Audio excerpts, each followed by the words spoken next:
Hey everybody, it's Mary. Welcome back to the channel. Today I'm going to be making a baby card in the color scheme of blues and brown for a friend of mine. That is the color scheme of the baby shower, and so these are some of the products I'm going to be using. The highlight for today's card will be the Distress Oxides and then also the Lawn Fawn Cutie stamp set for babies. So I only have one baby stamp set, and that, my friends, is completely unsatisfactory. I definitely need to get more baby stamps. I'm sure I have stuff in my stash that could substitute for baby stamps, but you know, just an opportunity to peruse the shopping. That's all I will do is window shop, right? I could tell myself that. All right, so I'm going to be using this little masking technique here. You can see as I'm going through, I'm a mess. I don't know what I'm doing. I'm trying to turn that purple tape to work to my benefit here, but I keep forgetting what color to put down. So I keep having to pull it back up.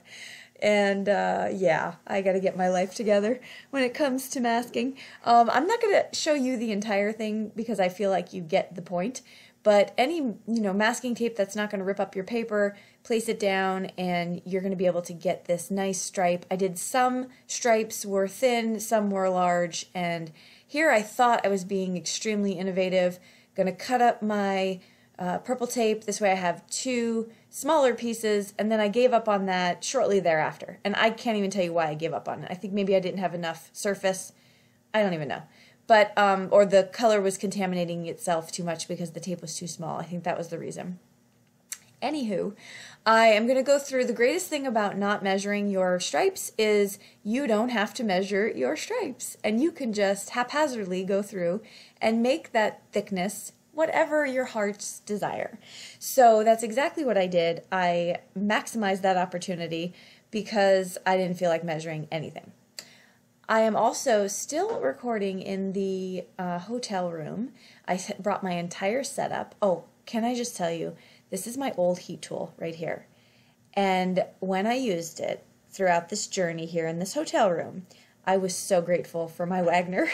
It's just not the same. I'm sorry. I gave that one to my husband because he has a whole bunch of tools. I was like, why not keep a heat tool?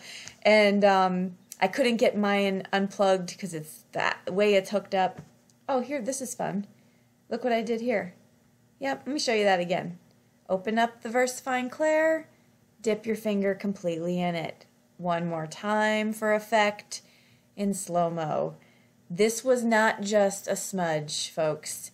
This was, you just got booked and the cop is taking your prints. That's how much ink got on my finger. It was a mess. Okay, back to what I was saying. Yeah, I'm just really enjoying my Wagner heat tool. I just feel like the heat, it just works better for me. So that one was taking 20,000 years to melt anything. Okay, now I'm going to stamp out here with my Tim Holtz stamping platform and some VersaFine Clair, and I'm going to be doing some coloring with my Arteza Real Brush pens. Again, keeping with that theme, I'm going to pull out this teal color here, and I'm going to, which is funny because it's got a variety of blues and greens in this color, which, I mean, teal is blue and green, right? But when you pull it out with the water, you can start to see some of the separation of those colors. And so I got a lot of variation in my images. I'm showing you here the first layer of the coloring. I don't show you the second because I didn't realize I needed a second layer on that umbrella and the bag that the, what is that thing called? A pelican? What is that called? You know, when they, stork. That's the word. When the stork bag, I color those twice because I just didn't feel like it got enough, you know, shading and depth and all those good words. So I am going to do the same thing here. I'm using two different colors on this one, a dark green, and I do that again with the umbrella. And then I'm going to pull it out with my water brush. I am using Bristol smooth cardstock. That is what I find to be the easiest for me to get a blend. A little bit of gray for shading on the white stork. I don't know if storks exist or if they're white. I just went with it, and that's what we're going to do. Now, here I am using one of my embossing powder caps to stamp out the little teardrop that's in the set all over my panel. Yes, I forgot again acrylic blocks. Why would I need an acrylic block? I'm just going to be stamping. Oh yeah, so if you're missing the inside joke there, me and Corin Whiskman forgot acrylic blocks for our On The Make event, and people were using all kinds of things to stamp. They were using their phones, and so really it was serendipitous that I was there to experience it on The Make, and then I was able to think of it here in my hotel room. So thank you all of you for helping me, because I probably would have just gave up. Okay, so I heat set those with some silver glitter embossing powder, also the sentiment, and I am then going to place down, pop up all my images here.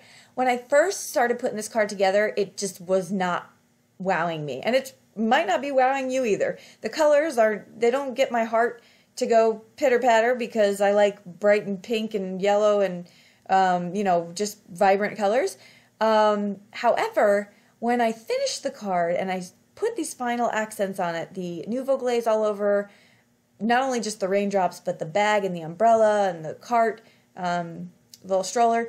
When I finally finished it, and with the dimension of popping up all those images off the card, I really liked it. It was something different.